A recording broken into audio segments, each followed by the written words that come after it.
And for today, personal tip, ang aking personal payo for today, kung may plano kayong mag-baby, no, kailangan maghanda kayo ng budget para sa mga expected na gastos sa hospitals and lahat-lahat na. Dahil again, hindi madali pala talaga kapag nagkaroon kayo ng baby, no. Lalo-lalo na syempre kung gusto mo na maalagaan ng maayos yung mag-ina mo, syempre gusto mo rin naman na mabigyan sila ng atensyon, no.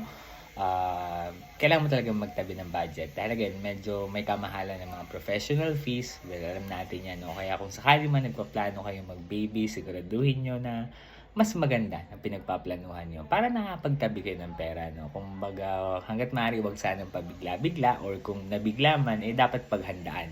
Magtabi ng pera, mag-ipon, para nang sa gayon sa araw mismo na ipapanganak yung baby mo, eh meron kang budget na magagamit. Sobrang laking tulong pala ng PhilHealth kahit paano, no? Dahil nga nagamit natin yung benefits na yan, no? Kapag nanganak yung wife mo, no? Kaya kung nakikinig ka ngayon at ikaw isang lalaki or babae o kung ano pa man, nagpaplano ka mag-baby, siguraduhin mo kayong dalawa ng partner mo ay mag-ipon or magtabi kayo ng pera para hindi kayo magugulat sa gagastusin ninyo, no? Kahit sa public yan, private yan, may gagastusin ka pa din. Kaya kailangan paghandaan mo, okay? So yun lang ang aking ad for today. So kung nagustuhan mo yung payo ko at nag-gets mo, kung kalimutan supportahan ako dito sa aking Facebook, mayroon din pala akong TikTok, pwede ka rin pala mag-subscribe sa aking YouTube account na Ed for Today. Yun lamang, salamat.